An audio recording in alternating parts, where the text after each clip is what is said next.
আপনাদেরকে একটা প্রশ্ন করি, এই যে বিসিবির পরিচালকরা ফারুক আহমেদের বিপক্ষে একটা অনাস্থা প্রস্তাব আনলেন, ফারুক আহমেদ অপসারিত হলো, এটার মূল উদ্দেশ্য কি? ফারুক আহমেদের কারণে তারা ক্রিকেটের উন্নয়ন করতে পারছিলেন না, বা ক্রিকেট যেভাবে এগিয়ে যাবার কথা সেভাবে এগিয়ে নিতে পারছিলেন না, এজন্য এটা করেছেন? নাকি বিসিবির যে আগামী নির্বাচন, সেই নির্বাচনটাকে নিজেদের গ্রিপের মধ্যে রাখার জন্য করেছেন? আপনাদের কি মনে হয়? বাছাইকৃত কাঁচামাল ও স্বয়ংক্রিয় ইউরোপিয়ান মেশিনে তৈরি হয় all time butter bun, all time healthy life. একটা ব্যাপার খুব স্পষ্ট করে বোঝা উচিত, সেটা হচ্ছে বাংলাদেশে ক্রিকেট বোর্ডে এই মুহূর্তে যা যা হচ্ছে সেখানে সবচেয়ে পিছিয়ে যদি কোনো কিছু থাকে, দ্যাট ইজ ক্রিকেট।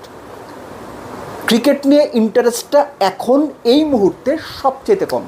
মূল ইন্টারেস্ট অবশ্যই নেক্সট ইলেকশন। যারা বিসিবির এক্সিস্টিং পরিচালক আছেন, অপ্রিয় হলেও সত্যি, এদের অনেকেই আওয়ামী লীগ সরকারের সময়ে সর্বোচ্চ সুবিধাভোগীদের মধ্যে ছিলেন, বিভিন্নভাবে সুবিধা নিয়েছেন, ব্যবসা করেছেন, ক্রিকেট বোর্ডে তারা টিকে আছেন। সো তারা এখন আগামী নির্বাচনের জন্য প্রস্তুতি নিচ্ছেন যেন আগামীতেও ক্রিকেট বোর্ডে টিকে থাকতে পারেন। আর এই যে এত কিছু, এত আয়োজন, এ সব কিছু শুধুমাত্র ক্রিকেটের দারুণ উন্নয়নের জন্য, এটা যদি আমরা মনে করি আমরা বোধহয় ভুল করছি। রাদার নেক্সট ইলেকশন, সেটাই প্রধানতম টার্গেট, এবং সেই ইলেকশনে টিকে থাকা, ইলেকশনটা জেতা, ক্রিকেট বোর্ডে টিকে থাকা। এখানেই হচ্ছে সম্মানিত বোর্ড সভাপতি আমিনুল ইসলাম বুলবুলের এন্ট্রি। আমিনুল ইসলাম বুলবুল নিজেও বলেছেন যে তিনি একটা কুইক টি-20 ইনিংস খেলতে চান। ব্যাপারটা খুব ইন্টারেস্টিং। এই যে কুইক টি-20 ইনিংস খেলার যে কথাটা তিনি বলেছেন, এই সময়ের মধ্যে তিনি আসলে ঠিক কী করতে পারবেন? রিজিওনাল ক্রিকেটের উন্নয়ন করতে পারবেন? বাংলাদেশের যে ডেভেলপমেন্ট প্রসেস রীতিমতো ধাক্কা খাচ্ছে, সেখানে কোনো উন্নয়ন করতে পারবেন? স্ট্রাকচারাল রিফর্ম করতে পারবেন? উত্তরগুলো হচ্ছে না।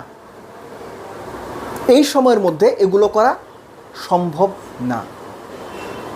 যেটা করা সম্ভব, ধরেন বিসিবির সিইওকে সরিয়ে দেওয়া, নতুন সিইও নিয়োগ দেওয়া, একজন সিএফও নিয়োগ দেওয়া, কিংবা বিভিন্ন পদে বিভিন্ন লোক নিয়োগ দেওয়া, কিংবা যে ফিক্সিংয়ের তদন্ত হচ্ছিল সেগুলোর রিপোর্ট প্রকাশ করা, শাস্তি দেওয়া, এগুলো তিনি করতে পারবেন। কিন্তু লং রানের যে কাজগুলো, যেগুলো লম্বা মেয়াদে বাংলাদেশ ক্রিকেটকে সার্ভিস দেবে, এই কাজগুলো করার মতো সময় তার কাছে নাই।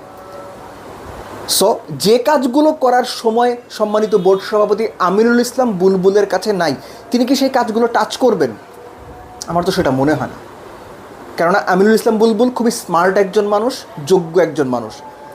তিনি তার আয়ত্তের মধ্যে যতটুকু আছে, এই স্বল্প সময়ে যতটুকু করা সম্ভব তিনি সেটুকুই করবেন। কেননা আগামী বোর্ডে তিনি প্রেসিডেন্ট থাকবেন কিনা তিনি কিন্তু জানেন না, তার এক্স্যাক্টলি মেয়াদ কতদিন সেটাও কেউ জানে না। সো তার আন্ডারে একটা ইলেকশন হবে বলেই সবাই প্রত্যাশা করছে। ইলেকশনটা ফ্রি, ফেয়ার, চমৎকার হবে, সেটা আমরাও প্রত্যাশা করছি। ইলেকশন হবার পরে যারা বোর্ডে আসবেন বা থাকবেন, তারা তখন কিভাবে কাজ করেন, তাদেরকে হয়তো আমিনুল ইসলাম বুলবুল তার প্ল্যান দিয়ে যাবেন যে ভাই এইভাবে ডেভেলপমেন্টগুলো করো, ক্রিকেটটাকে এভাবে আগাও। তারা শুনবেন কি শুনবেন না, তারা পরের কথা। আমিনুল ইসলাম বুলবুলের দেওয়া যে প্ল্যান, সেগুলো পালন করবেন কি করবেন না, সেই প্ল্যান অনুযায়ী আগাবেন কি আগাবেন না, সেটাও পরের কথা। কিন্তু এই মুহূর্তে ক্রিকেট বোর্ডের এক্সিস্টিং পরিচালক যারা আছেন, তাদের প্রধানতম টার্গেট হচ্ছে বিসিবির আগামী ইলেকশন, সেই ইলেকশন জেতা এবং বিসিবিতে টিকে থাকা। এখানে আমিনুল ইসলাম বুলবুলের সত্যিকার অর্থে ইলেকশনটা সুচারুরূপে, সুন্দরভাবে এবং কিছু ডে টু ডে ওয়ার্কগুলো করা ছাড়া, এবং খুব কুইক যে ডিসিশনগুলো তার আয়ত্তের মধ্যে আছে সেগুলো নেওয়া ছাড়া দীর্ঘমেয়াদী কোনো সিদ্ধান্ত তিনি এই মুহূর্তে নিতে পারবেন বলে আমার মনে হচ্ছে না। এবং সম্মানিত বোর্ড সভাপতি আমিনুল ইসলাম বুলবুলকে যতটুকু চিনি, তিনি যে কাজটা পারবেন না, কিংবা যে কাজটা তার জন্য অধরা থেকে যাবে, এরকম কোনো কিছু বোধহয় তিনি করতেও যাবেন না।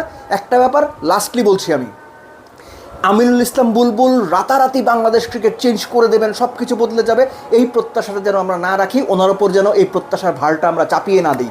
যেটা বাস্তবসম্মত, যেটা সম্ভব, সেগুলোই যেন আমরা প্রত্যাশা করি, এতটুকুই।